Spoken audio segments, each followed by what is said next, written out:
Buenos días, mi nombre es Juan Camilo Taborda, soy el líder de experimentación del Laboratorio de Innovación Procuralab de la Procuraduría y tengo el gusto de darles la bienvenida a este panel sobre la relación entre la academia y el sector público en el marco de los procesos de innovación. El objetivo del panel es discutir de una manera muy sincera la relación que entre los procesos de innovación pública, invitando una reflexión sobre cómo la academia se está moviendo y cómo una investigación aplicada nos permite tener un impacto más relevante en el territorio. Tengo el gusto de presentarles el día de hoy un panel estelar. Voy a empezar presentando al rector Mosquera, rector de la Universidad Tecnológica del Chocó, quien nos acompaña, a la vicerrectora Salazar, vicerrectora de proyección universitaria de la Universidad de Caldas. Y acá voy a hacer un pequeño paréntesis para eh, felicitar al equipo de la Universidad de Caldas que nos ha apoyado y ha sido nuestro aliado estratégico en todo este proceso de interruptor. Nos montó el espacio 3D que ustedes están viviendo y si no lo han visitado, una invitación grandísima que vayan y vean ese espacio único de innovación. Siguiendo con las presentaciones y luego de ese pequeño pero merecido reconocimiento, quiero presentar al tercer panelista, que es el investigador Andrés Casas, es miembro del Centro de Normas Sociales y Dinámicas del Comportamiento de la Universidad de Pensilvania. Lamentablemente teníamos una cuarta participante, la profesora Rosso, quien se tuvo que excusar por motivos de fuerza mayor y no nos podrá acompañar esta mañana. Las reglas del panel son muy sencillas, va a seguir un formato de preguntas con respuestas cortas y le pido el favor a mis cotertulios que sean respetuosos con el tiempo de modo que podamos hacer de esta una conversación dinámica. Creo que sin más y sin más introducciones, quiero iniciar con la primera pregunta de este panel, donde me encantaría que nos comenten un poco de sus experiencias trabajando desde el sector público, con el sector público desde la academia. Entonces le voy a dar la palabra primero al rector Morales. Adelante, rector.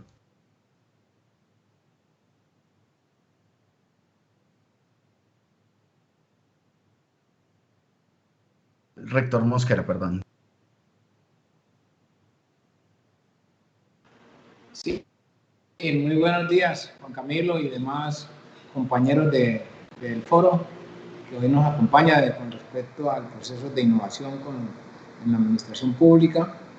Y realmente, pues, yo diría que la experiencia que he tenido yo, parto de definir para mí qué es la innovación.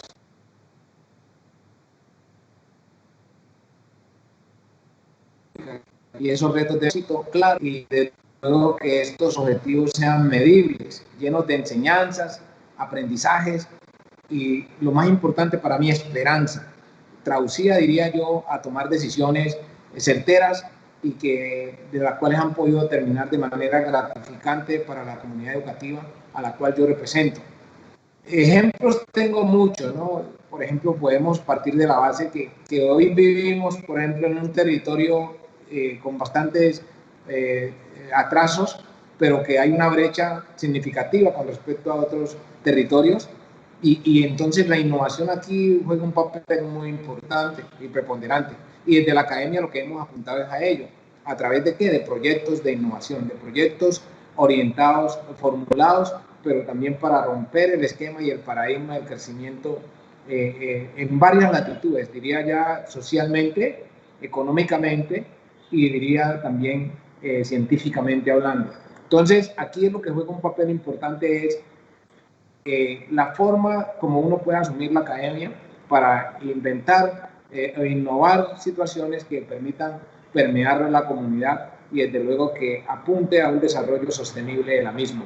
Nosotros en la Universidad Tecnológica del Chocó destacamos, por ejemplo, algunos aspectos y hemos formulado muchos proyectos y que hoy estamos ejecutando. Por ejemplo, hay un proyecto muy llamativo que es de transformación de la madera, un proyecto de la madera que justamente en un sector, en una población donde la madera juega un papel importante en la economía, nosotros generar condiciones de innovación que le den valor agregado y eso dinamizaría el sector y conservando desde luego el medio ambiente. El otro aspecto es que estamos en un medio donde hay agua abundante por la riqueza de nuestros ríos, pero también tenemos dos mares y hay allá también hemos hecho unos proyectos de innovación que van relacionados con el tema acuícola, tanto continental como marítimo. Y allí hay unos procesos también innovadores importantes que van a reunir en beneficio de nuestra gente. Diría yo que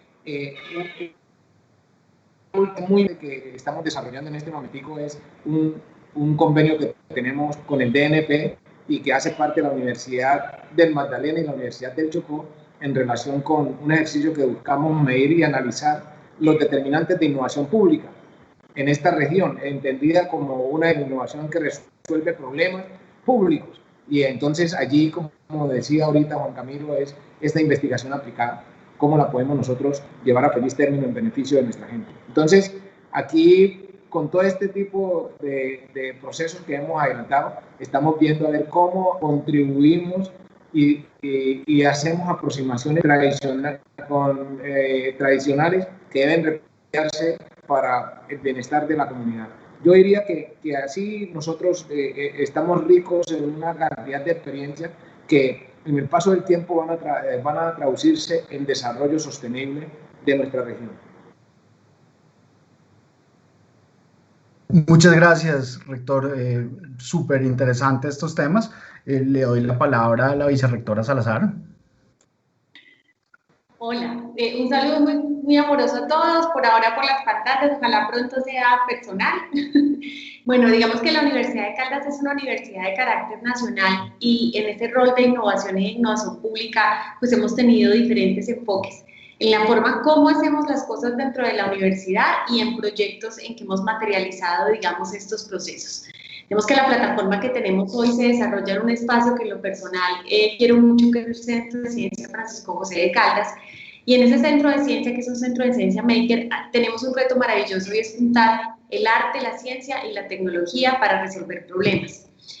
Siempre he creído que afuera en la calle no hay grupos de investigación, no hay comunidades, no hay gobierno, lo que hay son problemas complejos y esos solo se resuelven cuando conversamos en diferentes disciplinas, diferentes formaciones y donde logramos ese diálogo de saberes donde es tan importante lo que piensa nuestro investigador con su PhD y su formación, como lo que piensa la comunidad que está viviendo el problema. Entonces, en este espacio hemos logrado soluciones maravillosas, retos de trabajo de cómo generar y promover dispositivos para descontaminar el agua en el río Magdalena con la comunidad La Dorada, con los profesores de mecatrónica, pero también con la misma comunidad y con los jóvenes de la sociedad pues, que están allí. Hemos hecho proyectos muy interesantes con telesalud. En esta pandemia hemos atendido más de 120.000 personas con herramientas de telesalud. Tenemos un proyecto que es muy grande, que es Colombia Científica, que es un proyecto de innovación social para promover la formación de tejido social. Este también está en la Universidad del Chocó. Tenemos muchas iniciativas, pero quiero sobre todo resaltar que en la universidad hemos aprendido que estas divisiones entre disciplinas, que estas divisiones entre lo que es el gobierno, lo que es los científicos, lo que es la comunidad, lo que son los empresarios, estas divisiones no pueden existir si queremos resolver los desafíos que tenemos. Y parte de esto, ese ha sido el principal aprendizaje durante estos 11 años de funcionaria pública, que siempre resalto diciendo que lo más importante para darle lugar a la innovación pública y a la ciencia, la tecnología y la innovación es fortalecer el valor ciudadano, que lo público es de todos, y que todos tenemos que opinar sobre lo que se hace con esos bienes públicos. Básicamente esto ha sido como nuestra experiencia, insisto en ese sentido de una universidad abierta, de una universidad que utiliza metodologías de acción-participación, de una universidad que además por estar metida en temas de investigación entiende que el fracaso, entiende que el método científico, entiende que iterar es parte de la vida y por eso creo que es muy valioso ese aporte que hacemos desde esa mirada. Muchas gracias, vicerrectora. Adelante, Andrés.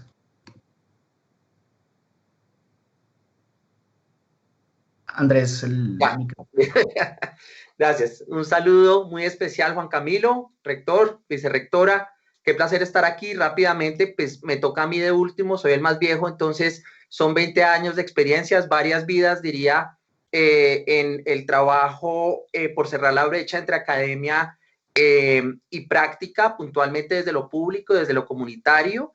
Mi identidad es más la de un académico en recuperación.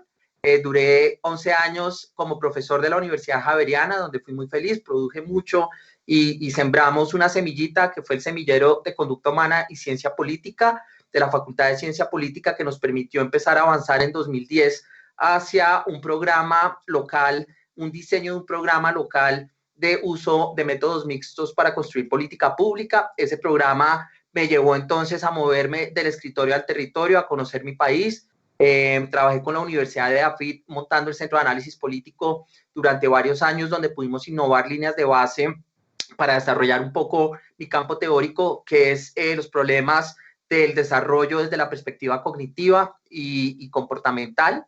Y hicimos un trabajo muy interesante de innovar líneas de base que mezclaran métodos usando experimentos económicos, participación ciudadana, métodos cualitativos, usando también cine, fotografía, literatura, como recursos comunitarios para hacer esto. Tuve el placer, además, después de trabajar con Antanas Mocus en Corpovisionarios, donde desarrollamos entonces la lógica de qué son las intervenciones basadas en evidencia para el cambio cultural. Y finalmente, en mis últimos años he tenido el placer de trabajar junto a Cristina Vicchieri, quien presentó ayer un panel en el evento Interruptor, y donde desarrollamos en el Centro de Normas Sociales modelos aplicados de cambio de comportamiento utilizando normas sociales, muy centrados recientemente en COVID.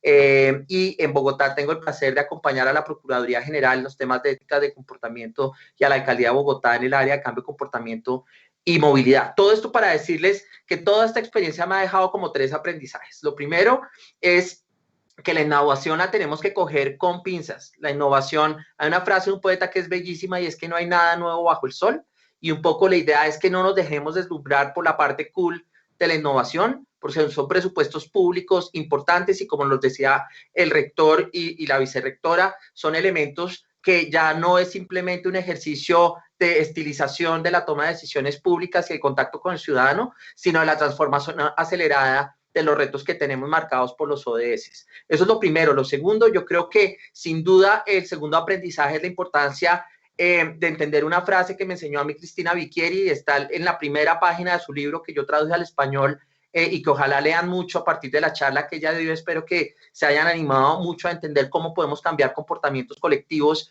de forma voluntaria, y ahí aprendimos algo muy importante, es que toda la teoría es práctica. Tenemos todavía esta idea de la academia en la Torre de Marfil, y yo creo que es necesario, precisamente, y vamos a hablar de eso en un momento, escuchar los territorios y escuchar fuerte, porque hay unos expertos en terreno que han venido resolviendo problemas desde lo comunitario mucho mejor de lo que lo hace el Estado, y creo que tenemos mucho que aprender. Y finalmente, yo creo que ya el elemento central donde estamos avanzando, no solo tener un ecosistema de innovación pública tan fuerte como el que tiene Colombia, como siempre nos montamos en la punta de las olas, pero hay que sostener eso con metodología y evaluación de impacto. Es muy importante que le metamos más esfuerzo a que los equipos combinados generemos el aprendizaje de cómo ve las ciencias del comportamiento, el urbanismo táctico, bueno, en fin, tantos elementos, incluso todos los avances de los estudios culturales hoy nos están mostrando metodologías potentes para hacer evaluación en tiempo real. Entonces, con esto cierro,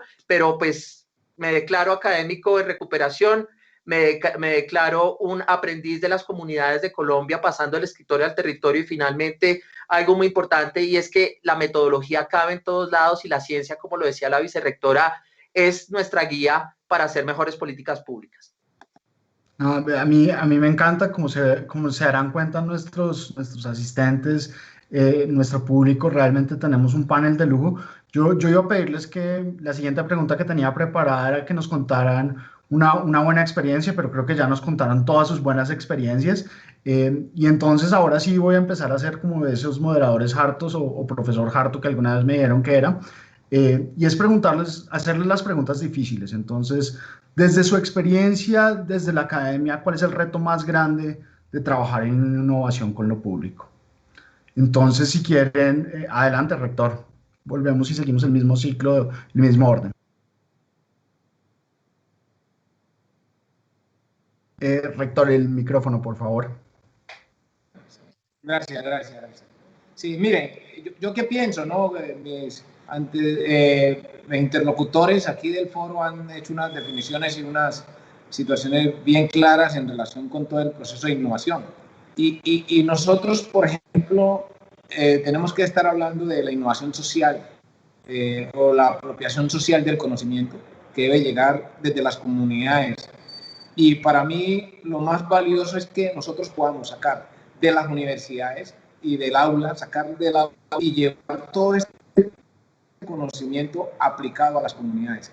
Y ese ha sido uno de los grandes impactos positivos que nosotros hemos tenido, porque hemos generado algunos proyectos de ciencia, tecnología e innovación que van dirigidos justamente a las comunidades. Hoy, por ejemplo, desarrollamos un proyecto que se llama Apropiación Social del Conocimiento en las comunidades de las 5 subregiones del departamento del Chocó. ¿Y qué estamos haciendo con ello? Lo que estamos logrando es que las mismas comunidades resuelvan sus problemas, pero las mismas comunidades, con base en su conocimiento ancestral, puedan presentar productos o proyectos de innovación que vayan encaminados a generar valor agregado. Esto diría yo que de lo más valioso es que uno cómo puede impactar directamente en la calidad de vida de estas comunidades, de esta gente, con procesos de innovación. De allí que nosotros podemos definir elementos básicos que permiten obtener estos mutua y concertadas comunidades. La primera está con la posibilidad y un proceso que yo siempre he dicho que juega un papel importante en regiones como la nuestra, que es la articulación institucional. Vamos a darle nosotros a que esto realmente, este ecosistema sea una realidad direccionado y posicionado. El otro aspecto es las capacidades de experimentación del sector público, es decir, no repetir lo que ya han hecho otros, y eso, compartir la experiencia generaría grandes avances significativos en otras regiones. Y por último es la promoción conjunta de iniciativas de política pública en materia de innovación pública, que consiste o que orientada a que en la medida que nosotros tengamos un derrotero claro de la innovación pública a través de una política pública, generaría pues unas condiciones ideales para que sea fértil cualquier proceso de innovación que se haga en todo el territorio colombiano. Muchas gracias, realmente muy acertadas los comentarios. Patricia, adelante. Bueno, yo estoy en mi Manizales del Alma, que no sé si lo sabían, viendo maticas de café. Bueno, yo pienso que la innovación y la innovación pública tienen como 3 retos en particular. Entonces, uno es un tema del valor de lo público. Entonces, ¿cómo posicionamos lo público en los ciudadanos? ¿Cómo generamos en nuestros jóvenes, en nuestros chicos de la universidad la importancia del sistema político, la importancia de votar, la importancia de participar de las decisiones públicas y terminar un poco con esa apatía? En las universidades tenemos semilleros, tenemos chicos pues, que se motivan en estos temas, pero para la gente de común lo público es una cosa que está por allá lejos y que nada que ver, y hay unas ideas y unos mitos que tenemos que superar como ciudadanos. Y en ese valor de lo público también resalto la capacidad de equivocarse en lo público como una oportunidad para aprender. Cuando uno es ordenador de gasto y firma cualquier acto administrativo o firma cualquier situación pública, pues uno está muerto de miedo de equivocarse.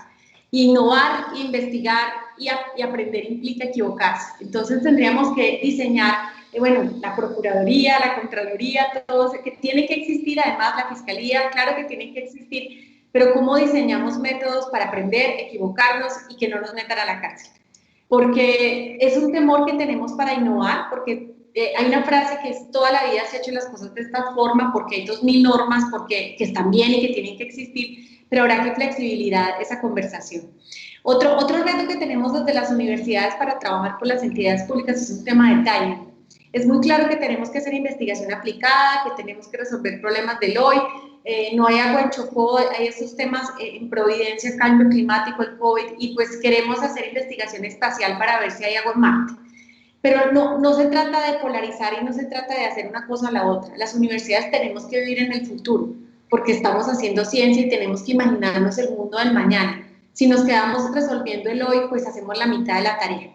Entonces, ese tema de timing también hay que negociarlo entre cómo resolvemos problemas actuales, cómo hacemos innovación para hacerlo público más eficiente, más cercano al ciudadano, pero también cómo estamos en el futuro de cómo debería ser la sociedad. Hoy estamos trabajando en la Universidad de Caldas muchas estrategias en temas de COVID, tenemos el laboratorio, tenemos varios proyectos en MinCiencias, estamos diseñando un ventilador, estamos solucionando esa situación, pero también nos estamos repensando en un mundo donde vamos a estar un año más encerrados, donde vamos a tener una vida diferente. Y por último, creo que tanto la innovación como la ciencia y tecnología en el país deben pasar un poco del PowerPoint y pasar al Power People y al Power Money. O sea, ¿cómo hacemos para que estos temas que todos sabemos que son muy importantes tengan los recursos suficientes para gestionar las políticas públicas para que se puedan hacer una realidad? Entonces, el discurso de la innovación que está en todos los ministerios, que está en todas las universidades, pues requiere presupuesto. Y eso es lo que tenemos que trabajar, en generar esa prioridad en las personas decisoras en este tipo de asuntos que requieren inversiones en el corto, mediano y largo plazo, incluso en el comportamiento de las personas, que obviamente tenemos acá un panelista súper experto que estoy maravillada escuchándolo, pero el comportamiento no se cambia de un día a otro y requiere una apuesta y una inversión. Y esos son, creo yo, como los retos que tenemos. Perfecto, muchas gracias, vicerrectora. Andrés, adelante. Bueno, hay un elemento central que han tocado mis dos colegas panelistas y que me inspira mucho. El profesor Crisóstomo Manzavinos, que para mí tiene el mejor libro en cambio social, que se llama Individuos, Instituciones y Desempeño Económico, es un autor muy importante, muy subvalorado, siento yo. Lo trajimos a Colombia en diferentes oportunidades por una razón. Esta frase, que es lugar común, que Einstein tomó de una autora que nos decía que la locura es hacer siempre las mismas cosas esperando resultados distintos, es un poco lo que me resuena a mí de este elemento. O sea, para mí el mayor reto de la innovación pública y particularmente la conversación entre ciencia y práctica tiene que ver con que tenemos unos sesgos que nos limitan mucho, ¿verdad? La idea de que tenemos todavía una pauta de dependencia, una carga de dependencia histórica. Yo no centraría, y de hecho este panel logra corregir algo muy importante, y es que son las regiones las que lideran la innovación, son las regiones que en una colaboración, llamémosla en este esquema sur-sur, funcionan para enseñarle al centro cosas que el centro normalmente, de una forma a veces soberbia también, y a veces muy ingenua, dirige desde un escritorio. Entonces me parece que el primer elemento es luchar contra el pasado postcolonial que tenemos. Yo creo que esto no es menor, y aquí no estoy tratando de hacer ningún tipo de activismo ni un juicio histórico, porque pues como lo decía la vicerrectora, y somos popperianos, entonces en eso pues el ensayo y error es el mecanismo del aprendizaje social. Entonces decir ahora que todo lo que se hizo antes fue terrible, pues no, es más bien pensar qué podemos aprender. Entonces yo diría que hay tres elementos, hay que empezar a hacer un ejercicio de descentralizar este país desde el corazón y la mente. Yo creo que la humanización es el primer camino desde las organizaciones públicas. Yo pienso que ese debería ser un indicador de impacto del plan de desarrollo, debería ser el primero, humanizar, porque el primer problema que encontramos es la incapacidad de escucharnos y de aprender del otro. Hay un miedo, hay una inseguridad material, simbólica en nuestra actividad de construir conocimiento compartido, y yo creo que eso es muy importante. Tenemos que volvernos muy seguros, y me gusta mucho el discurso del rector, y particularmente también lo que decía la vicerrectora Salazar, y es, ojo, esto lo llevamos haciendo hace mucho tiempo y estamos buscando poner platas en una cosa que no nos sirve. Pues sí, interesante saber la última teoría de cómo el agua sale de los minerales y que no llegó al planeta como pensaba. Sí, buenísimo. Pero ¿por qué no exploramos las soluciones arquitectónicas que las comunidades tienen para los problemas que estamos viviendo hoy frente al cambio climático, etcétera? Entonces eso, yo creo que aquí no tenemos, como dicen los gringos, no hay que sermonear al coro equivocado. Yo creo que aquí todos los que estamos autoseleccionados para estar aquí hablando de innovación, pero quiero cerrar con algo que es muy importante, y es que no se nos olvide lo político. Nosotros no podemos pensar el fenómeno del diseño institucional y el cambio colectivo sin entender que estamos en un país que no ha resuelto el problema del orden social. Y no hablo de un tema de securitización de la agenda de innovación. Lo que hablo es que es necesario despojarnos de estas mentalidades de guerra fría y de postcolonialismo que todavía nos están matando, para liberarnos y empezar una cooperación estricta sur-sur con países como la India. Miren este ejemplo, África, el continente menos impactado por el COVID. ¿Por qué? porque llevaba lidiando con pandemias y desarrollaron todos los mecanismos. El saludo del codo, el saludo del ébola, se lo inventaron allá, ¿sí? Es el continente, todo el mundo en el racismo en el que vivimos, no, va a llegar a África y va a acabar con África. África, súper bien, súper bien. ¿Por qué? Porque saben cómo resolverlo. Entonces tenemos que empezar a tumbar muchos mitos. Muchas gracias por esas reflexiones. A mí realmente, como dice Andrés, creo que nos seleccionamos nosotros mismos y estamos hablando con un público realmente interesante, pero yo también quiero hacer un llamado porque yo también he estado en la academia y quiero que seamos críticos porque lo más importante de la academia es ser crítico. Entonces, hemos hablado de los problemas y los retos de innovar con lo público. Y estamos de acuerdo y llevamos 2 días trabajándole a esto, donde hemos visto una reiteración de retos, pero bueno, la desconexión también tiene que ser culpa de la academia. Entonces, ustedes como académicos, ¿qué reflexiones tienen? ¿Qué tiene que cambiar la academia para que realmente reflexionemos y podamos ser más útiles para el público?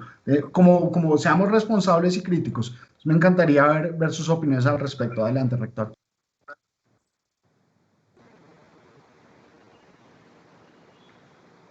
En su orden, entonces me toca. Bueno, sí, adelante. Yo diría, mire, yo creo que nosotros jugamos en la academia un papel muy importante con algo que es, por ejemplo, en el tema del Chocó. Yo lo pongo a este nivel. Cuando uno mira la Universidad Tecnológica del Chocó dentro del territorio, entonces en la universidad, y yo lo he definido así, es el tanque de pensamiento del territorio. Sin embargo, la decisión política sobre algún proyecto de innovación está en lo público, en el gobierno. Y muchas veces hay un divorcio entre el gobierno y lo que está pensando la academia. Entonces, hacernos escuchar, porque es muy difícil cuando no hay esa sinergia o esa verdadera articulación con quienes toman la decisión. Muchas veces uno puede tomar ejemplos de muchos académicos que han tenido que ir a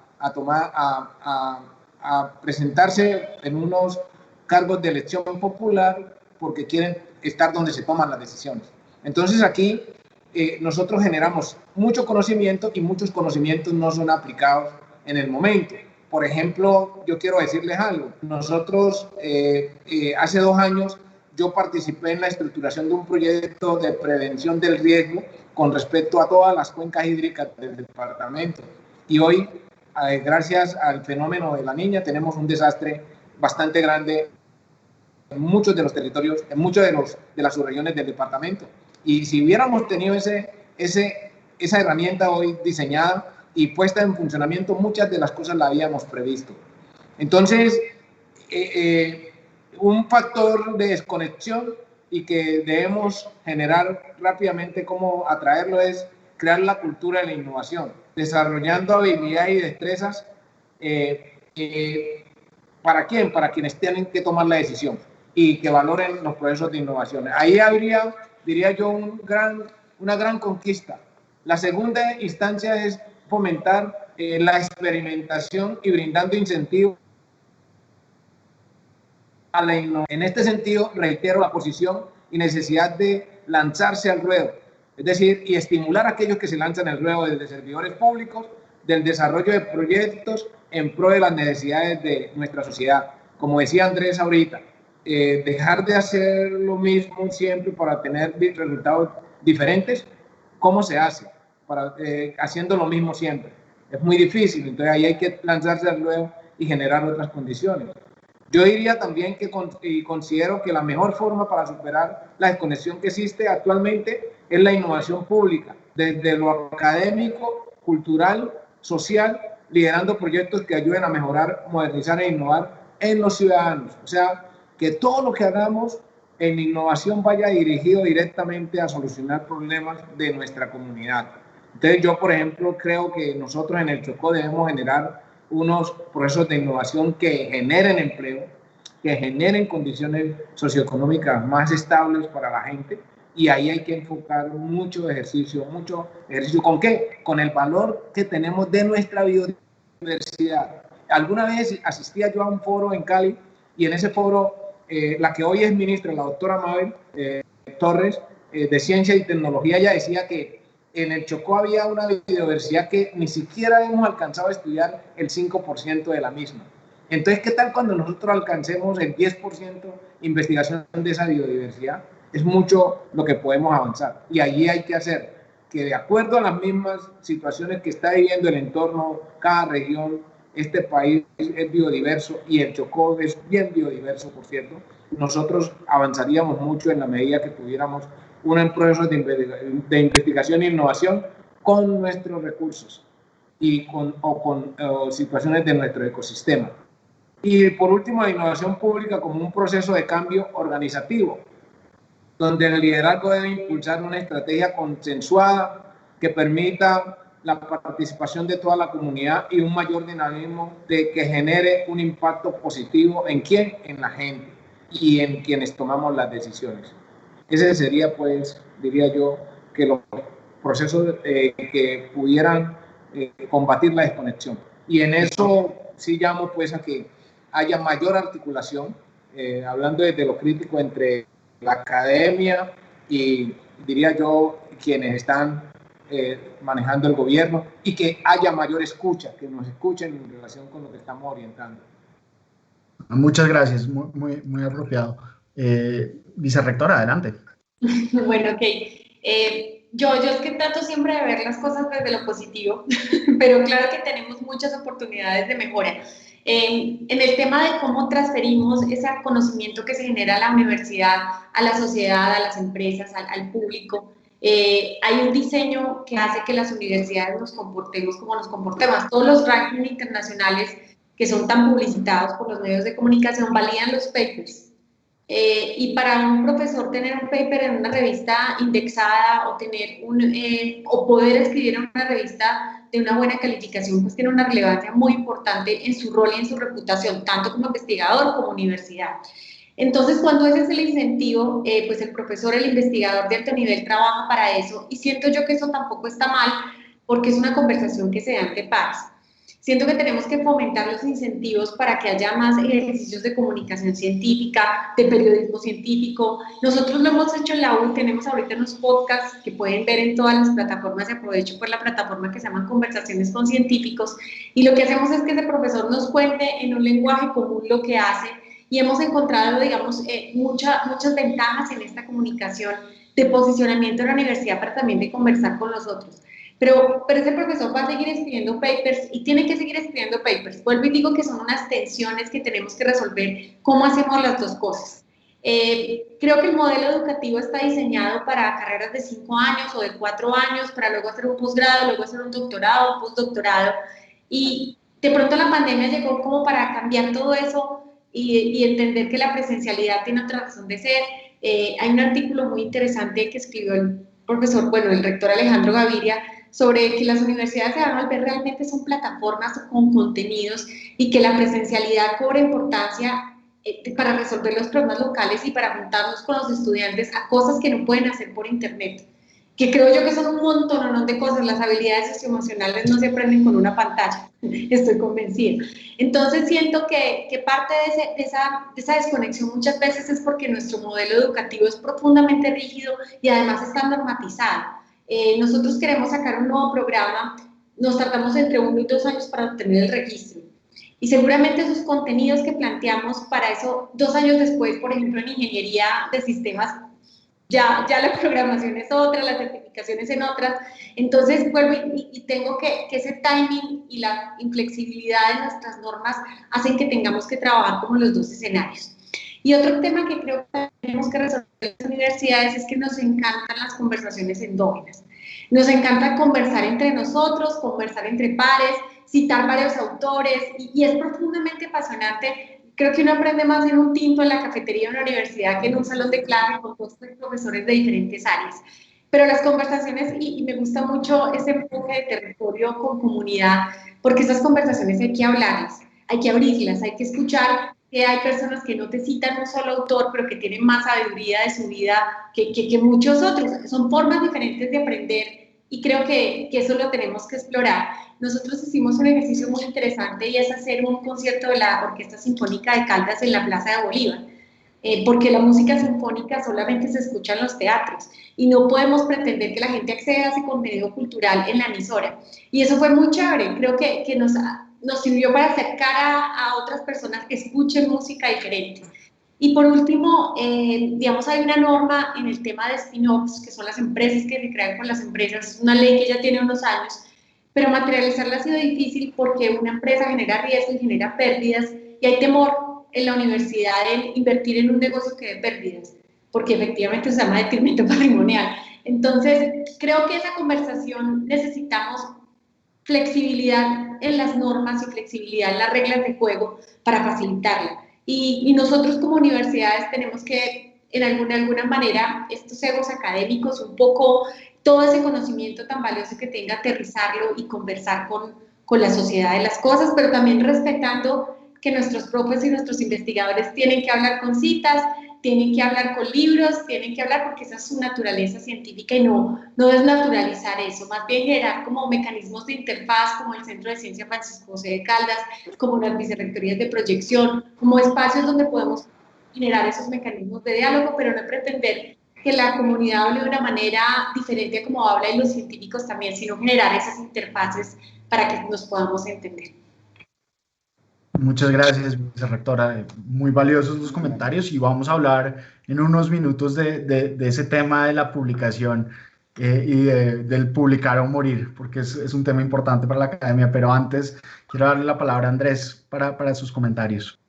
Sí, no, comparto. Yo creo que mis antecesores aquí en la conversación lo han dicho todo. Yo creo que son los elementos, el tema de incentivos, el tema, yo pienso que un modelo realmente de orientación de la ciencia, en Colombia hemos tenido como todas estas misiones científicas, momentos de consejos de sabios que uno realmente no ve hacia dónde guían empíricamente, uno no entiende la teoría de cambio, uno no entiende cuál es la, digamos, el conjunto de indicadores y el llamado a la acción colectiva. Entonces yo creo que ahí estamos todavía muy en el papel, creo que hay que hacer un trabajo más fuerte.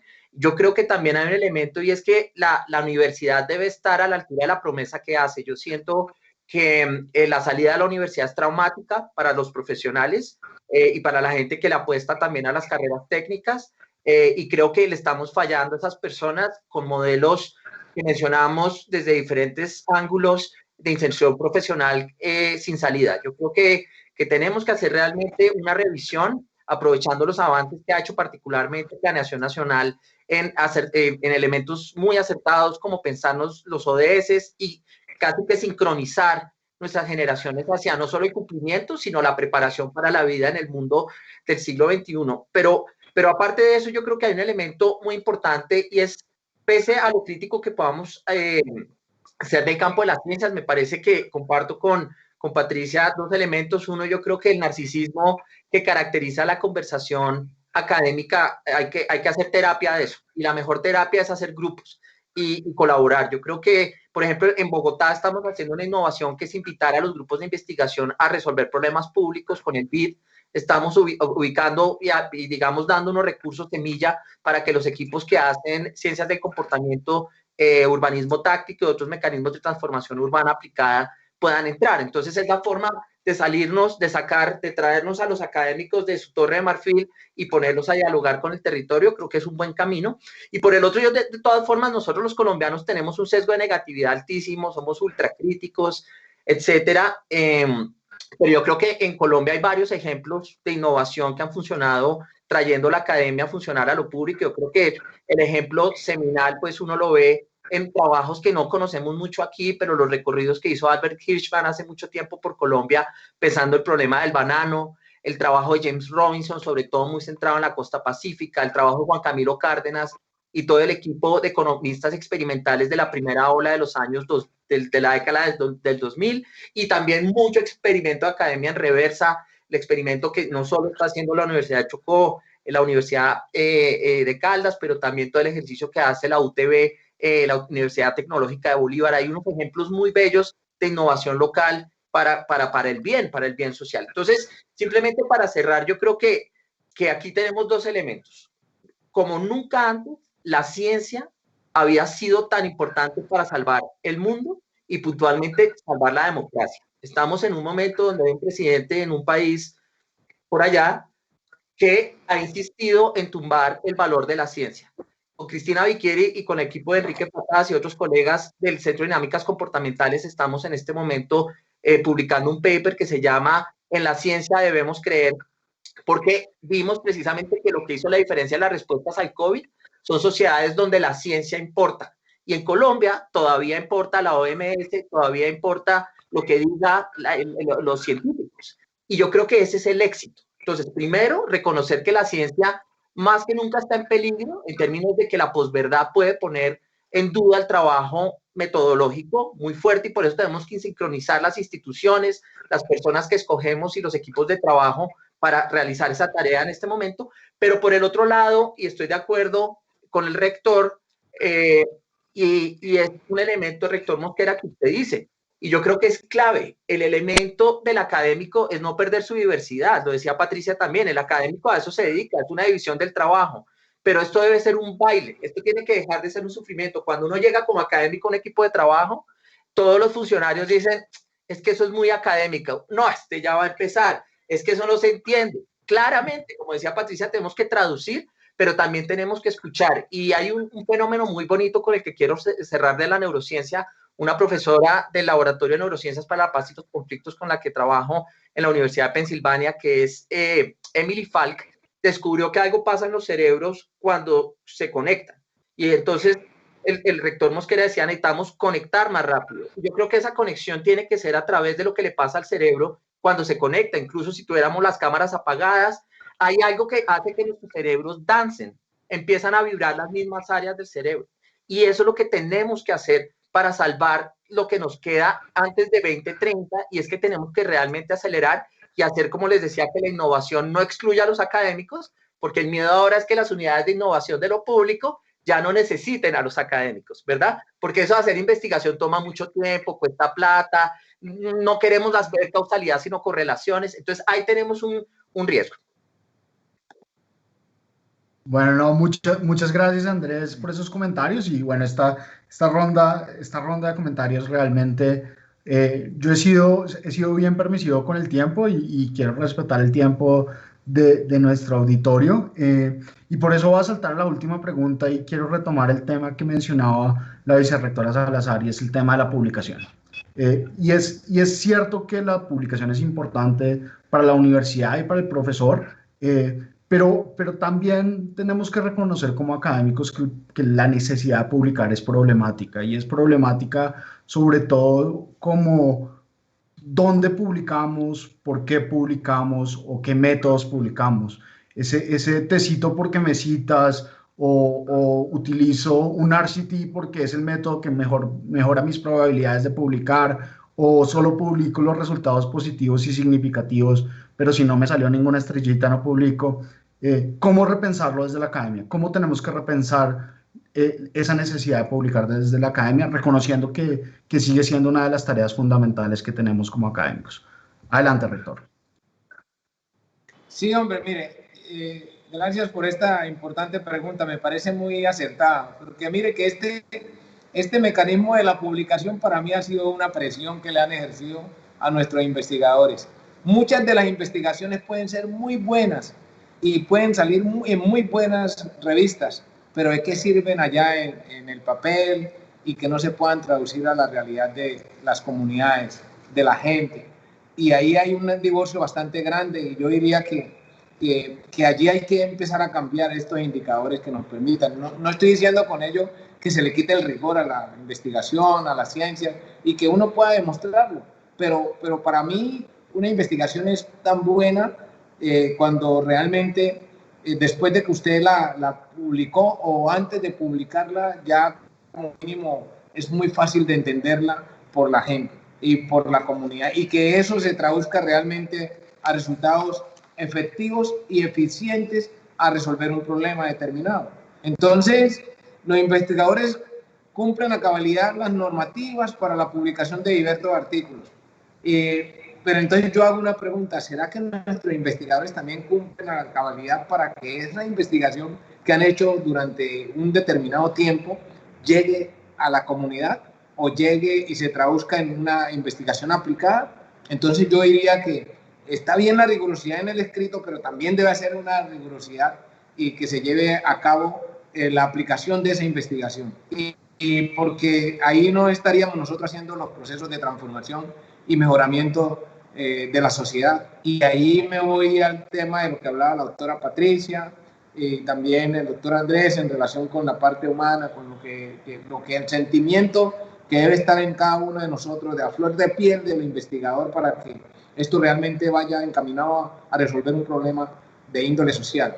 Y aquí viene un aspecto muy importante, y es el sentido de que la universidad debe contribuir con la tercera misión de articulación con el entorno, o una región para convertir regiones prósperas y que se vea reflejado con proyectos innovadores, con proyectos que realmente vayan en procesos de innovación. Entonces, las publicaciones son muy importantes porque miden la rigurosidad de un científico en desarrollar algo que ha plasmado de pronto la teoría para que esta teoría se lleve a la práctica.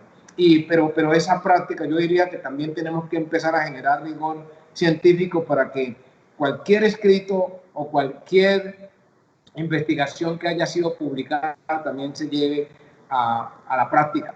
De pronto puede ser que para poder nosotros generar una teoría tenemos que haber practicado, pero falta ver si realmente esa práctica la hemos hecho entre quiénes, entre los investigadores, entre un investigador y sus estudiantes, y qué pasa con la gente. Entonces, nosotros en el Chocó, por ejemplo, con este proyecto que yo les digo, Apropiación Social del Conocimiento, vamos a crear 5 colaboratorios. 5 colaboratorios que son ubicados en las 5 subregiones del departamento. Y ahí van a estar nuestros científicos escribiendo con ellos, pero la propia historia de la gente. Y ese sería el apunte que nosotros debemos orientar a partir de allí sobre procesos de investigación, sin descuidar la rigurosidad científica de lo que nosotros realmente requerimos para que esto sea, desde luego, se conserve la rigurosidad científica, pero también se conserve que el conocimiento sea aplicado en lo público, en nuestra gente. No, muchas gracias, rector, y qué gran reflexión, y interesantísimo el tema de los 5 colaboratorios. Estaremos preguntando más, pero adelante, vicerrectora. No, rectora, me invita con norma de bioseguridad, me encantaría ir y conocer los colaboratorios. Bueno, yo en la pregunta anterior ya había hablado del tema de los papers, pero quiero como retomar algo, ya que nos metimos con neurociencia. La forma como aprendemos, digamos que ha cambiado. Los diseños de la inteligencia artificial, por ejemplo, ya no son los ceros y los unos, prendidos y apagados. O sea, las cosas pueden estar en un estado blanco, negro, gris o quizás. Entonces, los papers y la rivalidad con la investigación aplicada. Yo siento que hay que hacer las dos cosas, y quiero ser reiterativa porque quisiera leer el paper que nos planteaba Andrés ahorita, me muero de ganas de leerlo. Y creo que ese paper se tiene que publicar. Y creo que el valor de la ciencia también requiere escribir en esos términos que la ciencia requiere. Pero creo que el problema está en rivalizar las cosas, en que o paper o comunicación. Las herramientas de la ciencia 2.0 nos permiten hacer performance, presentar los resultados en comunidad. Creo que no hay nada más hermoso que una feria de ciencia en un colegio. Y nada más científico que eso. Entonces, es como conectamos la ciencia de otra manera y cómo diseñamos herramientas de apropiación para que sigan existiendo papers, porque tienen que seguir existiendo, pero también para que no se haga la tarea de no comunicar eso a la comunidad. Y es un tema de tener los incentivos y, digamos, las herramientas correctas. Entonces, primero creo que no podemos rivalizar los temas ni polarizarlos. Tenemos que entender que eso es un asunto de públicos diferentes, y diseñar las herramientas para que los profesores lo puedan hacer.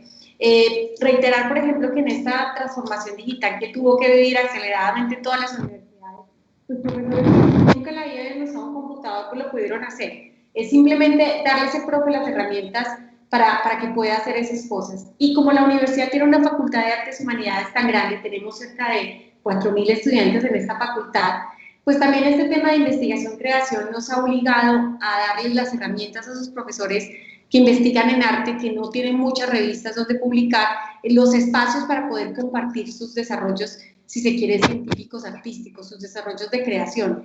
Y creo que las patentes, los derechos de autor y la propiedad intelectual también se vuelven una estrategia no solo de propiedad de esos activos intelectuales, pero sí de difusión de esos descubrimientos o de esos derechos de autor asociados. Y creo que en el arte hemos aprendido muchísimo de cómo contarle a la gente las cosas sin necesidad de un paper. Y ahí tenemos un ejemplo de cómo se puede materializar esa transferencia de conocimiento en el arte y en esas expresiones que no son tan del hemisferio izquierdo. Entonces creo que ahí hay una oportunidad y creo que no se puede rivalizar las dos cosas porque son para públicos diferentes y para fines diferentes. De acuerdo. De acuerdo. Andrés, adelante. No, totalmente de acuerdo. Ya se nos acaba el tiempo, entonces quiero ser muy breve y sumar. Tú lo decías, Patricia, con el tema que decía el rector Gaviria, y es la mayor amenaza a las universidades ahorita son las masterclasses. Y el único antídoto que tenemos es producir teoría. Si queremos no seguir estando en el vagón de atrás del desarrollo, hay que abrazar el principio de public or perish. Necesitamos publicar. Yo creo que ese es una cosa de performance que nos tenemos que obligar. Es como hacer ejercicio, ir al gimnasio, como todos tendremos que hacer cuando salgamos del COVID, volver a empezar. Y yo creo que hay un elemento central aquí y es no tenerle miedo a eso. Yo comparto con Patricia que no son cosas que rivalizan. Si no construimos teoría, ¿cuántas teorías colombianas tenemos en ciencias sociales? Teorías, no enfoques, no historias, que sobre todo procesos muy ricos de acción colectiva en el área docente, sobre todo, que es donde más hemos producido, muy pocas, ¿sí? Y yo creo que es necesario pensar el mundo desde el sur global, es construir proposiciones generales de tendencia, es publicar, y es publicar teoría. Eso es impajaritable, y eso no está en negociación. Lo que sí creo y comparto con mis colegas, y creo que estamos todos también en el mismo acuerdo, es que esto no rivaliza, y que lo que tenemos que hacer es muy inteligentes para diseñar proyectos que nos dejen un paper, un reporte de política pública para hablarle al oído de los príncipes y princesas que están en la toma de decisiones, un video para contarle a la gente que está en otro lado la experiencia, y finalmente un ejercicio que sea, como tú lo decías, Patricia, que sea portátil, que se pueda compartir los resultados. Es un listado de hábitos contra la corrupción, un listado de cómo la alimentación digamos, en territorios del país puede mejorar consumiendo cierto tipo de comidas que no tienen tóxicos por la forma en que se siembran y se recogen, etcétera, etcétera, etcétera. Entonces yo creo que lo que nos falta es mejor PR, nos falta mejor relación pública, pero yo creo que todos los elementos están dados y la digitalización de la que hablaba Patricia nos va a romper los muros de las brechas que tenemos entre territorios, pero necesitamos tener redes de trabajo conjuntas y de conversación. Bueno, y yo creo que ya quiero cerrar simplemente con 2 o 3 ideas, pero primero quiero darles las gracias a nuestros panelistas. Yo creo que como todo buen panel académico salimos con más preguntas que con respuestas, salimos con muchos llamados a la acción que creo que son importantes. Este mensaje final de Andrés sobre hacer redes, pues ojalá hagamos redes y para eso está este interruptor. Yo me llevo 2 o 3 cosas que para mí son fundamentales. Primero no es una validación porque esa no es la palabra correcta, pero es todo lo que tenemos que aprender del territorio y todo lo que tenemos que aprender de las comunidades y tener el valor agregado de tener a expertos como el rector Mosquera, como la vicerrectora Salazar, hablándonos desde los territorios, es algo que es muy cómodo y muy fácil olvidar desde Bogotá y que me parece fundamental y les agradezco que hayan accedido a participar. Y bueno, y tendremos que reinventarnos y repensarnos. Sé que ya están sufriendo porque tenemos que irnos a almorzar, pero yo antes de irme también quiero hacer otra cosa y es darle las gracias a todo el equipo detrás de esta producción. Están una cantidad de personas que ustedes ahí viéndonos quizás no los ven, no saben de ellos, gente como Héctor, gente como Ulises, gente como Valentina, como Valeria, como todos esos que están en el equipo de innovación pública del DNP, en el equipo del Instituto del Ministerio Público, los equipos de comunicación de esas 2 entidades de la Procuraduría y del DNP que nos han mantenido activos, al trabajo impecable de la Universidad de Caldas con estos espacios increíbles. Entonces yo me voy muy feliz, con muchas preguntas y esperando continuar esta conversación. Ojalá eso sí, ya sea con un café o en el colaboratorio allá en el Chocó, rector. usted nos invita. Listo. Muchísimas gracias a todos, muchísimas gracias a ustedes. Nos pasamos 5 minutos, les pido disculpas, empezamos un poquito tarde, pero ahí vamos y sigan conectados con el interruptor, visiten nuestros espacios virtuales y seguimos adelante. Muchas gracias. Gracias.